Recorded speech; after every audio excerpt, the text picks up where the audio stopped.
Hello， 大家好，欢迎来到智能车研究所，这里是智驾纽北，我们的已经到底车智驾阿拉，今天又来了一台理想。其实这台车的智驾的模型版本跟我们上回车那个 L7 Max 是一模一样的，没有改变的啊。但是呢，我们在腾势跟极客上面就发现，好像同一个品牌，它的同一个版本的智驾系统在不同的车型上面好像也是有区别的哦。所以为了验证是不是真的这样，我们就又拿了一台，不过这回是 L6 Max 是小一点的，就看一下同一个版本的系统在这台车上面跟上回我们测那台是不是真的有不一样。那车型大家就很熟悉了，因为其实它整个硬件的布局跟用料跟上回那个 L7 是一样的，就不多介绍了。那我们就主要是下雨了，我们赶紧上车走。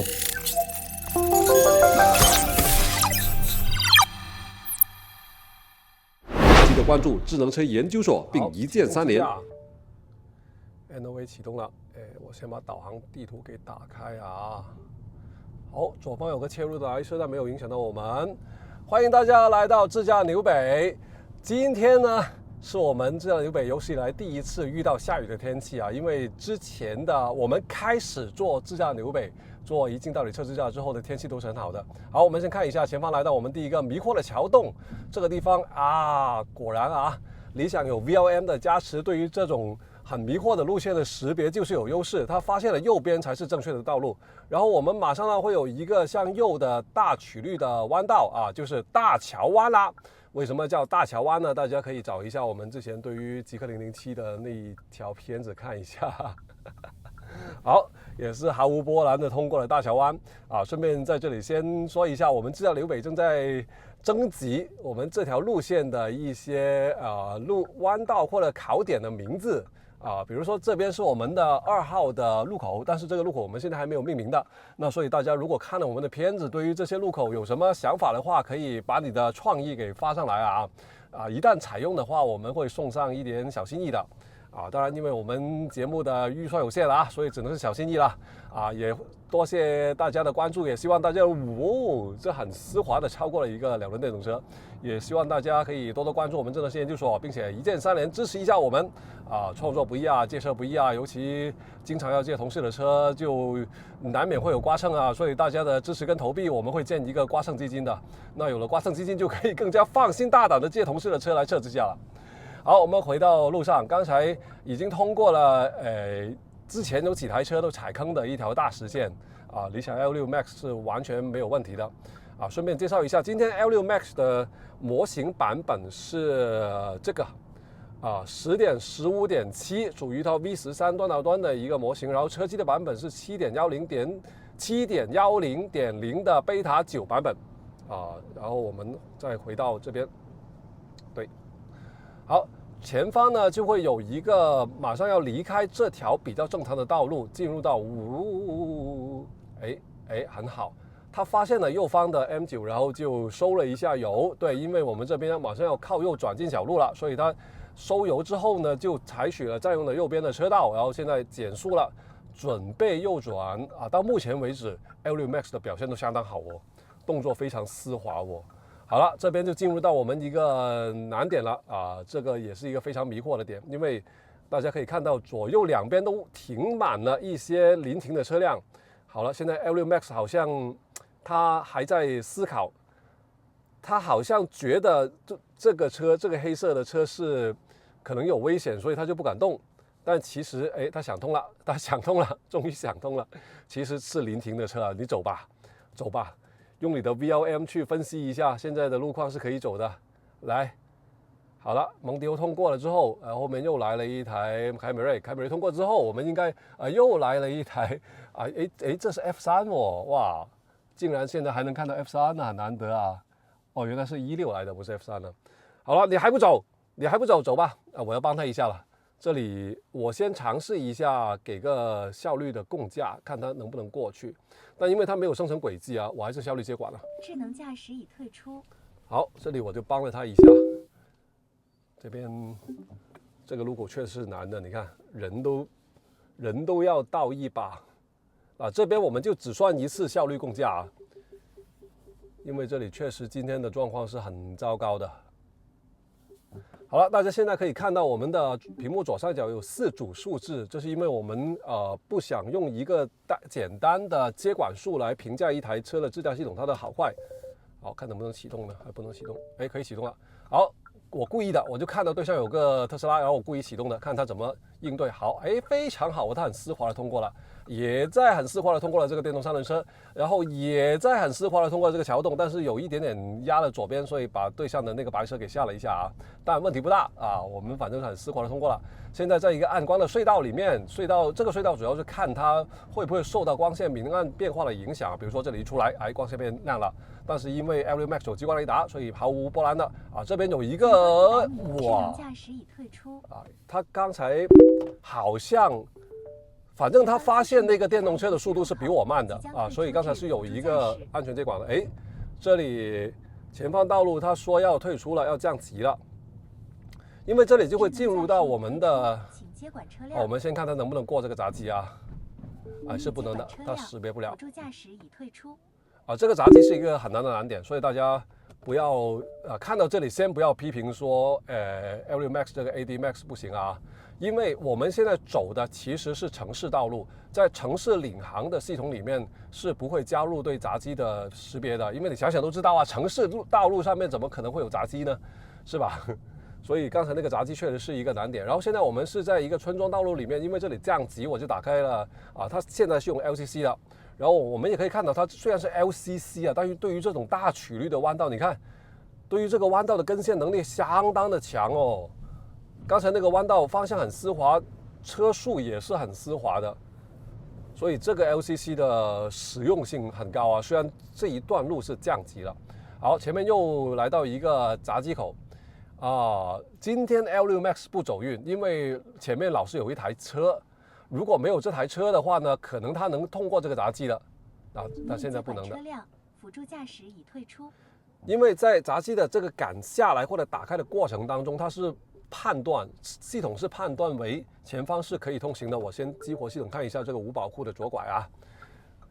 因为今天 L6 Max 的车速比较快比较顺了，所以我都没有什么机会去做讲解了。好，这个左拐也是没有问题的。为什么叫无保护左拐呢？因为刚才那个路口是没有交通灯号的，那所以在我左拐的时候，我的右方包括对向就这边的车也会通行的。所以在这种情况下，其实智驾系统它要实时的分析来自对向的，包括后方的，包括侧方的各种的交通参与者的干扰，所以叫无保护左拐。无保护左拐是现在智驾的一个难点来的。当然，那个路口还不是一个100%的无保护左拐啊。如果是十字路口不带灯号的十字路口左拐，那个才叫真正的无保护左拐。但刚才那个难度已经不低的了。然后这边我们会有一个向右的过一个大曲率的弯道，完全没有问题。好，这里呢，这里这个走线就有一点点的出现一点点的小问题啊，我们是应该拐左的，所以刚才其实拐过来之后，它本来可以直接走到左边线，但是它先去了中间线再过来左边，但这个问题不大啊，这个基本上不影响的。那对，就是我之前觉得同一个品牌里面的智驾系统，那应该在不同车型上面的表现是一致的，但是测的车多了之后发现还真的有不一致。比如说之前就很明显能看到，像比亚迪那边腾势的 Z9 GT 还有腾势的 N7 是虽然同一套天神之眼 B 的系统啊，但表现很不一样。然后包括极氪那边的 Max 跟007的表现其实也不完全一样，虽然有一些相通的地方。所以呢，这回其实拿这个 L6 Max 也是想验证一下，看看在理想的车型看起来都是觉得是一样的嘛，我们那实际上会不会在不同车型上面的这个 AD Max 的表现不一样呢？所以就想看一下，所以这台车的智驾系统跟这个版本，这个端到端的版本，其实跟我们上回拿 L7 Max 的那个是一样的，但是现在看来，我觉得好像这台 L6 Max 的表现比上回 L7 还好。这个就真的是挺有意思的啊！不过话不要说得太早，我们还是先看一下。然后这一段道路呢，就是我们整一个智驾纽北的路线当中比较正常的一段路了因为我们做这个自驾流北的目的其实并不是为了难为这些自驾系统，或者说整活什么的啊。其实真的是一方面想看一下现在各家系统各个版本它的能力上限到了什么地方，然后另外一方面呢，也希望能给大家一个参考，就是大家如果想买这些品牌这些车型的自驾的话，看一下心中有数，看他们的表现会怎么样啊。所以这一段呢，其实就给大家参考一下，是大家正常上下班最有可能用到自驾的一个路段。好，这边啦，这个就不好了，请控制车辆，它压了实线了，智能驾驶已退出。这就比较尴尬了。这里我就只能帮他一下了，因为刚才那个实线是有拍照的啊、我为了验证它是不是压实线，我就没管它，但它真的压了，所以现在我只能这里绕一下，我要在前方这样绕过来了。所以今天的路线就会跟往常会有一点点不一样。刚才出现了一个小小的插曲。这个压实线呢，其实是理想 AD Max 就好几个版本以来都没能解决的。那当然这个也不单怪理想，现在基本上端到端的系统里面多多少少都会出现压实线的状况，就看运气了，因为也不总是压实线，就是有时候会在一些就比如说那种刚才右拐那个路口啊，右拐专用道里面的实线你压个一半的话呢，那问题倒不大。但像刚才这种明显就在十字路口前方，而且上面就已经是摄像头对着我拍了，那这种实线就没办法了。那为什么会压实线呢？其实这就要说回现在自驾系统的一个本质。因为其实在去年这个时候啊，24年的3月份，各家的自驾系统用的都是叫规控的一套控制的逻辑，就是程序员、工程师他们会在系统里面写很多条规则，然后呢，感知系统通过激光雷达也好、摄像头也好、毫米波雷达也好，就各种感知系统获取了路面的信息之后，然后规控系统它会根据这些信息跟车辆目前的它的速度啊、它的方向啊，还有导航生成的地图啊，去根据在它的那些规则里面寻找一个合适的规则来用。所以在那种情况下呢，其实倒不会出现压实线的问题。但是呢，我这边都手动通过了，就刚才一个安全接管之后，我只能手动通过这一段路了。我前面再掉个头回来，对但是用规控就有个问题啊，因为我们的实际驾驶当中，路面的状况是千变万化的。就刚开始工程师以为，那我大不了多写一点规则，我总能把路面上面的状况都覆盖掉嘛。但实际上他们发现是不可能的。所以后来呢，就有一个新的技术范式是最早是特斯拉可以说是引领的吧。这个就是端到端了，就大家听说过了。端到端其实就是说，我就不写那么多规则了，我就用大量的数据去训练一个 AI 模型用 Transformer 的这个理论这个底层来训练一个 AI 模型，然后呢，让 AI 模型去在这些训练数据当中去自己感悟出一些驾驶的规则，然后自己去驾驶。好，这边我就回到刚才我们本来这边应该拐过来的，我就再启动 NOA， 可以了吗？好，可以了，启动了。好，这里我故意在这里启动就看它会不会，可以，它很丝滑的绕过了这个隔离带，因为这隔离带之前也是迷惑了很多自驾系统好，然后我们这边就回到一段也是正常的道路了，前方是一个带灯号控制的掉头弯。那我们就看一下，一方面它能不能识别那个灯号，如果是红灯的话，它会不会停下来？另外一方面就看一下它能不能自主掉头。对，就说回刚才端到端那个，端到端的话就会有一个问题，就是你喂进去的数据，如果里面有一些不好的行为，它也会学的所以就之前很明显，理想喂给它这个 AD Max 的数据里面是有压实线的行为的，所以它也会学到压实线这种行为。而且其实还有一个办法了，就是可以写一些规则，因为现在大部分品牌他们的端到端的自驾模型其实不是完全的端到端，他们是会写一些规则兜底的那所以也可以写一些规则，比如说看到实线你就不要压。但问题又来了，如果写了这个规则的话，那它就肯定不会压实线。那这个时候如果一些需要稍微压实线去绕行的情况，你就会发现这个系统表现得很笨了。那所以这就你给它压还是不给它压呢，就是一个问题了。所以为什么现在在各家的自驾模型里面都会看到压实线的这种行为就是2个原因了。好，这边红灯之后它自己起步掉头了，哎，这个都没问题。但是大家刚才也发现了，它等这个掉头弯的时候，其实是侵占了，就车身往右一点点侵占了可能1/3的右边的车道啊，可能是它因为计算掉头需要偷点位置。好，这里靠右走呢，倒不是画龙或者什么，是因为这边我设了一个途经点，到这里它会受到途经点的影响的，所以这里我们就不用管它了。经过途经点之后，它就会正常了，哎，它发起绕行了。对了，大家想象啊，如果刚才我们的右手边这条是实线，那如果它是写死了这个规则不能踩实线的话，那它就不会绕过刚才那个电动三轮车了所以这个就是一个挺矛盾的地方。但是你说能不能说绕行我就只是2个轮子压过去，不允许4个轮子压过去呢？好像进出主辅路，合理控制车速。道理是这样的道理啊，但好像这样的规则是写不出来的。好了，不管那个，我们回到路上啊，前方是一个这里通过了一个难点了，我以为他又想压实线了。刚才是因为我们在左拐路口前有一个左边的掉头的专用口，那如果说不够聪明的系统呢，就会为了这边拐左嘛，它就会提早走到最左边线为了让自己肯定可以拐左，但是走到最左边线的时候呢，就会被那个掉头专用路口给迷惑住。那 L6 的 AD Max 比较聪明啊，这个版本很聪明啊，它刚才就完全避开了这个坑。好，这边是一个正常的一个比较宽阔的拐左路口。然后这里呢，主要是看一下它对车道的选择。你看这个车道选择其实也是不大对的，因为刚才是2条拐左的车道，我们在右边车道，所以按道理拐过来之后，我们应该也在右边车道。哎，突然有个刹车，为什么呢？他刚才是不是发现了什么东西？有时候现在端到端模型就会有些这样偶尔抽风的行为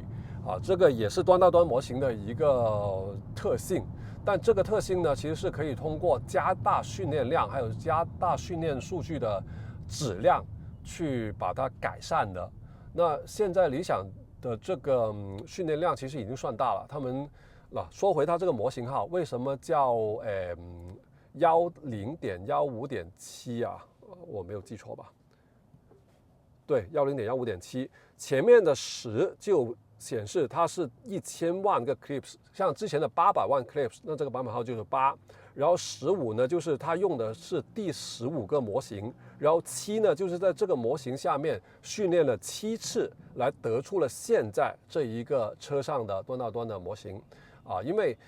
其实他们在云端训练的时候用的会是一个更加大的模型来的。那所以反正这个版本号就这个意思所以现在我们用到的在 L6 Max 上面用到的这套系统，它是用1000万个 clips， 那每一个 clips 呢，其实就是一个10到30秒，或者说是1分钟以内的一个视频片段。那这个视频片段就会包括有一个驾驶行为，那端到端的系统就是通过这种驾驶行为的视频自己去学习，就好像我们人一样就是那句话怎么说来着？什么书看千遍，其义自现还是什么？我一下子想不起了，就是那个意思就是你通过大量的学习就能模仿，就自己去总结出一些经验、一些规律。好，我们先回到路上，前方呢看起来波澜不惊但是这里右拐的这个路口其实也是迷惑到一些车型的。看一下 L6 Max， 它生成了这个轨迹了，但是你还不过去？还好，它到最后还是知道把车速给压过来，没有踩实线过去了。好，这边顺利通过了这个路口所以有时候你真的想不到，就一些好像很简单的地方，其实也会迷惑住一些系统的。做自驾系统的这个工作真的是非常非常难，所以为什么到现在到了24年底25年初才突然在自驾方面会有一个飞跃有突破其实先看一下这边。这是一个虽然我们是直行，但是因为这个路口没有灯号的，所以有点混乱。为什么到现在才有飞跃其实就是因为要完成这种自驾的行为需要很大的算力，然后现在是因为一方面我们的芯片的算力上来了，另外一方面呢就是我们的 AI 的模型 AI 的理论其实也跟上了，所以就是有了这些基础的技术突破技术进步之后，才让我们有可能现在可以享受到这些那么好的自驾。你想象啊，如果就刚才这一段路也算难了，但是它的表现还可以。那你如果平常上下班的时候，一般来说你的路况不应该比这些更难、更复杂的。那你就可以打开支架，然后就可以自己啊，你跟朋友聊天也行啊，自己想一下东西也行啊。白天老板交给你的那个会议总结你都还没有写完，你这开车的时候开个支架，自己在脑袋里面先拟一个大纲出来，是吧？就可以让我们的生活更加舒适了。那当然，这里面除了技术进步之外，也离不开我们中国的所有自驾行业从业人员，你们的辛勤、你们的血汗，真的离不开你们，所以才让我们那么短时间内可以，因为大家都知道，一开始是特斯拉这个做得很好的，现在我们都追上来了。好，这个路口是因为左边有个行人，他有点犹豫啊，但是行人不动了啊，那我们就动吧。好，动了这里就有一个小环岛，然后有灯号控制的，刚才绿灯它识别了，然后看一下小环岛的绕行也没有问题，它选择了正确的方向，逆时针的绕行。绕行之后呢，我们就进入到一条小路啊，右边这个车想出来，但没问题的啊。这条小路呢也是一个难点，但是今天可能因为下完雨之后车比较少，就好一点啊。上回在这个水坑啊，哇！你是说的对啦，这里呢我就要对，为什么我这里要退出呢？就会看到我们的左上角的第二个叫做效率接管。因为前方的路两边都已经停满了车了，我可能要再靠过一点。现在前方的路两边停满了车，然后对面有一个公交车过来。如果我是让支架开过去的话，那待会儿就会跟那个公交车顶死了。你看他现在过来两边完全一点可以这个能那个叫什么藤来着？係一啲走盞位都冇啊，就係呢個意思啊！就各位普通話比較溜的朋友，幫我在彈幕上面去翻譯一下啊，騰挪對，一點騰挪的空間都沒有。所以呢，這個時候我就要主動的去接管，但這個接管是出於效率考慮的啊，這個不完全是自駕系統的能力啊。當然，我希望以後的自駕系統能夠機靈一點，就看到這種情況，你就自己躲到一邊去。好，我通過這裡再把它啟動啊，然後再把它啟動。還不行，是不是因為對向有個電動車呢？把那個電動車給放過去先。你看他還在看手機，就是很恐怖啦。對向又有一個車了，我先通過先了，先通過了，否則的話這段路就沒完沒了的了。那你看這種現在自駕系統是沒有辦法的，你真的只有人才能夠跟別的真人司機去做溝通、去交流、去把這個路給大家利用起來。好，這邊再次啟動它，好，啟動了。啟動了之後，這邊會有一個左拐的小路口啊。所以 VLM 就有這個好處 ，VLM 就可以識別是積水啊，然後可以控制一下車速。就一方面不要把這個水給濺到別人，另外一方面呢，鬼知道這個水裡面是不是一個大坑啊？看一下先，有一個車出來，但沒問題，它減速之後很絲滑的右拐通過了。是真不錯哦。好，前面呢又有一個難點呢。現在我們是來到一條施工的臨時的小道，然後這裡呢這個門啊，真的沒想到這個門之前也迷惑了一些車的，但是沒有迷惑到 L Max， 他毫不猶豫的一把方向就繞過去了。然後這邊呢車速提起來有點快哦，大哥啊，你還逼着別人過去，這個就不對了，你走到對向車道去了，是不是要回去？為什麼要這樣走啊你？這個路的選擇是真不好啊，然後又突然被這個車嚇到了。你看。前面還表現得相當好的 L Max 在這段路上面突然就開始抽風了，車速智能駕駛退出，這個是真的，這也是端到端的一個問題，就是它的發揮是不穩定的。你看我們前面一直表現都相當好的，但這一段就突然來了。好了，不管怎麼樣，我們現在就又啟動了 NOA 就這個雖然說繞過行人是沒問題，但這個車速有點快哦。然後前方有兩個行人減速，對啦，減速。然後前方有一個停在路邊的大巴啊，他發起繞行，我感覺到突然變得好心急啊！為什麼呢？你要趕着下班嗎？對哦，3點鐘哦，難道你跟阿三一樣3點要下班的？你那麼心急？好，前方我們來到一個左拐90度的路口，這邊呢進入了我們的3連90度彎啊，不是3連發角彎。但一樣很有難度的，對於自駕系統來說，首先對向來車啊，他捉緊機會拐左了之後呢，你還他其實他是識別到那個大車了，但是他的路徑規劃不合理啊，那个大车，哦，它可能是把那个大车当成是一个静态的物品。静态的东西，所以他刚才的规划是没有考虑到大车的行驶的轨迹的。雨刮干嘛了？是在抗议吗？好，这里又是一个左拐的90度弯，这个路径规划就有点死板了。其实你可以稍微打大一点绕过去。好，关键前面2个我们看不到什么，我们看这个吧。主要是看这种90度的盲弯，它会不会减速？减速并走在自己车道上面是正确的。你看，首先这里减速，好，20公里的时速减下来了，很好。走在自己车道上很好，你看这个表现就相当棒了，是吧？所以为什么刚才会有那些不那么棒的表现出现呢？好，再回到这里啊，这里是一个封闭了一半的道路，所以我们借道的这里本来如果对向有车就要交替通行，但没有车的时候没问题了。好，这边这个车速其实也是有点快啊，因为主要是这个路面不平整，所以你看它提到40了。还在提，他是想提到60吧？这个车速真的。智能驾驶已退出。主要我不知道这里会不会有车出来啊？因为前2天这有个车突然冲出来的，刚才车速是太快了，这里其实我觉得20几通过就好了，40都已经极限了。他刚才真的奔着60去了。好，来到路口，路口即将减速让行。对的，你应该早点减速的。好，这边我们就一个丁字路口之后就离开了我们自驾柳北的这些有一点点难度的比较离谱的路线，我们就回到人间啦，开心吗，理想同学？没事，你退下，在这台车上面，对，这台车上面不能随便说那4个字啊，一说它就会冒出来的。好，前面有个教练车，然后从这个 SR 界面上面看起来呢，好像它是没能识别的，当然。看那边它识别出来了。对，我忘了理想有 VLM 的，所以它不用像小鹏那样子。道路施工，合理控制车速。对，做得很好，你说的对。那它的注意力系统啊，大家能看到吗？这个画面应该，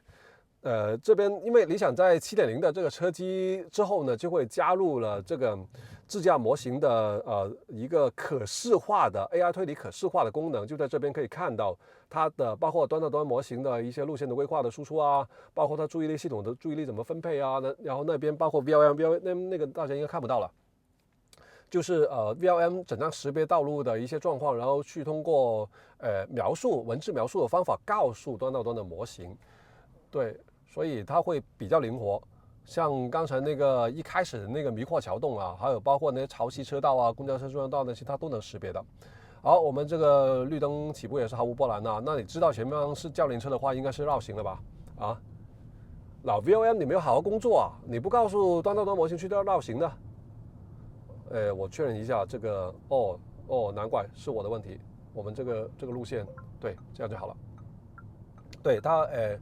因为有时候是这样的，我一开始设好这个导航路线，就在中间经过几个途经点的时候，它有时候会自己再重新算一下，然后就不按我的设计的路线走。这里我们是应该走主道进到我们的城市快速路的，但刚才那个错的路线是走外面走辅道的所以难怪它就压着右边走了不怪它了。好，然后这边呢，那你到这里是不是应该快速绕行呢？那左后方有一个相当好，非常好。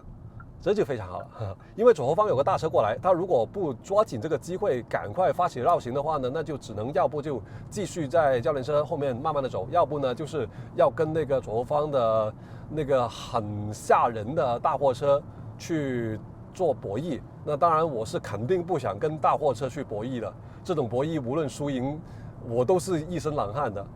好，我们来到这个快速路上面呢，主要去看一下它在快速路上面的表现会不会有一些不恰当的行为啊，就包括主要是画龙了就是胡乱的乱变道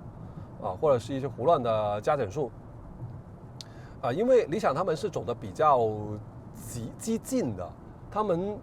本身所以这个就很有意思。其实之前理想在自驾这块呢是比较落后的，但是他们去年年中就大概3月4月的时候发现了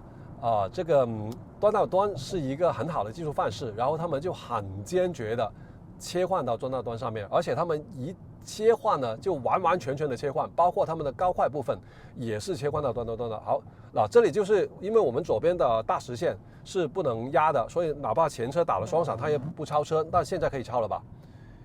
？VLM 同学你又不好好干活了，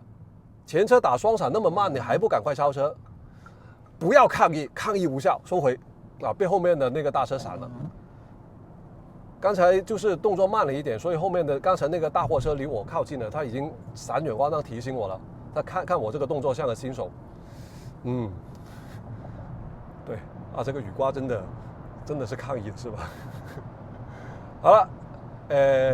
至少目前看来啊，其实虽然就刚才那一项反应慢一点点，但大体上来说 ，AD Max 这回的就高快这部分的表现也挺不错的。然后这边的话，我们就应该向右变道了，看你什么时候发起这个向右变道，因为我们还有700米左右就要离开这一段路。对了，它开始发起了啊，这个判断是对的啊，因为如果不连续变道啊，老司机，但是教练不是这样教我们的哦，教练教我们不应该连续变道的哦。所以这个就是他的训练数据里面有什么，他就会学什么。这个很难，这个真的很难，因为你现在要训练一个好的自驾模型，你需要大量的数据。当你在短时间内需要大量数据的时候，就没有办法去做筛选了。你想想这个视频的量是多么恐怖，1000万，就之前是我记得最早理想好像是从300万开始，当然他们有100万的，但100万那些好像是没有推出来给大家用的。正式的做 beta 测试好像是从300万还是400万开始的啊，然后就500万，然后就800万，然后1000万。那你想想，我就不说1000万，500万个视频片段里面，你能不能从里面挑出一些有不好驾驶行为的？真的很难，真的很难。哪怕你用 AI 来帮助，用 AI 对付 AI 都很难，所以这真的是一个难点来的。但是难的事情也是要解决的，只不过这个就需要点时间了。所以现在如果大家看到自驾系统，就不单是理想的，各家都好，就有一些不是很好的行为的话，首先第一个还是要自己接管啊，因为现在工信部已经很明确了啊，之前都没有明确，但2月28号之后就明确了啊，就是驾驶者是自驾系统的第一也是唯一的责任人啊。所以我们一定要就如果他有什么违章也好啊，或者发生事故也好啊，都是驾驶者负责任的。那所以我们首先要监督住他有不恰当的行为就及时的制止他，及时的干预介入啊。另外一方面呢，也要理解一下现在是在一个进步的阶段。那如果在现在这个进步的阶段，我们一味的给他们批评的话，那中国的这个自驾行业就没有办法进步了，是吧？我们要给点空间给他们，给点理解的时间，而且其实进步已经相当快了。你想想半年的时间啊，就不要说半年吧，去年这个时候1年前，你那些城区自驾哪怕做到最好的华为小鹏也没有今天这个表现好。就1年的时间，理想已经从不好追上来了，变成很好了，所以进步很快的，大家真的给点时间他们就好了啊，不要太多冷言冷语。那当然有不好的要批评啊，而且对有一个就是如果现在看视频的有理想的车主啊，或者别的品牌也行吧，就反正大家记住，如果你们启动了自驾之后，发现了一些他不好的行为，你制止他了，干预他了，然后你这个干预的行为呢，就会上传到企业那边啊，就会成为他们去分析的一个素材，很有可能成为他们训练下一个版本的其中一个 clip， 其中一个视频的片段，然后多一些这些反馈，就可以帮助你喜欢的品牌更快的进步。所以大家可以能用就用多一点啊，当然是在不影响你正常用车体验的情况下啊。好了，其实今天大家看我这个说话的状态就知道了 ，AD Max 的表现很好，就是没有太多会让我觉得紧张的地方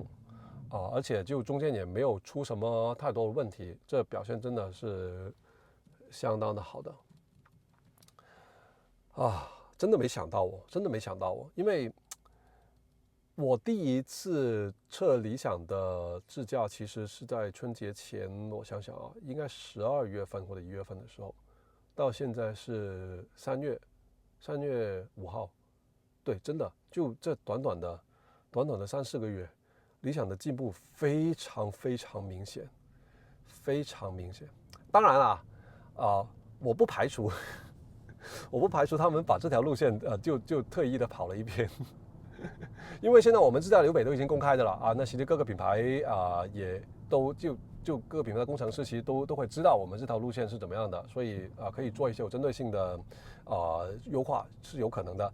但是大家不要忘记了，优化只能优化路线，而对于在路面当中的一些就是别的交通参与者，他们是没法优化的。那所以为什么我们也不怕公开这路线？因为之前会有些人说啊，就是你们测自驾的路线要保密啊，给车企知道了，他们就过来特调，过来建图。但我觉得这个真的没有太大必要，就是反正路是公开的，我能怎么保密嘛？除非我自己搭一条路啊，然后用个房子把它盖起来，不让他看到。但只要视频出来，大家都知道怎么回事了。所以更多关键的是看它的随机应变的能力。其实现在端到端模型它最大的一个优势就是随机应变。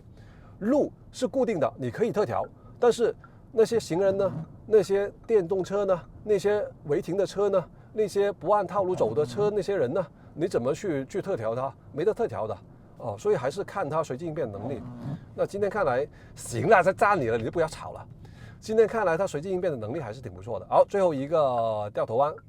那肯定是没问题了，之前那些都没问题了。然后这边既然今天 AD Max 的表现那么溜啊，给个加餐给他，就是进我们园区，我们园区的那个闸机啊，大家看到那个闸机啊，那个闸机是很难的，看它能不能进去啊。速度降下来就表示有戏了，但是呢，它生成的轨迹又在左右的探索，行不行呢？是不行的，还是不行的啊！这里我来了，但这一个不算接管了，因为这个是加餐的。我们的自驾纽北的路线在刚才最后一个掉头弯就已经结束了，这边纯粹是加餐的了。好，然后最后进去，我觉得自动泊车这个也不用再试了吧，因为之前都已经很好了。好，那今天 Aerial Max 的自驾纽北一镜到底，我们就测到这里了啊，确实是有惊喜的。当然，大家会看到也会有很多也不是很少了，就会有几个是真的需要改进的点。那希望下一次再测理想的车型的时候，可以看到他们的这些点都已经有改进了。好，今天先到这里了，请大家记得关注我们智能车研究所，然后一键3连支持一下我们做一镜到底车指甲，因为这个呢真的又耗时又耗力，然后又费心的今天当然这台车表现好就没那么费心了好，谢谢大家，我们下回再见了，拜拜。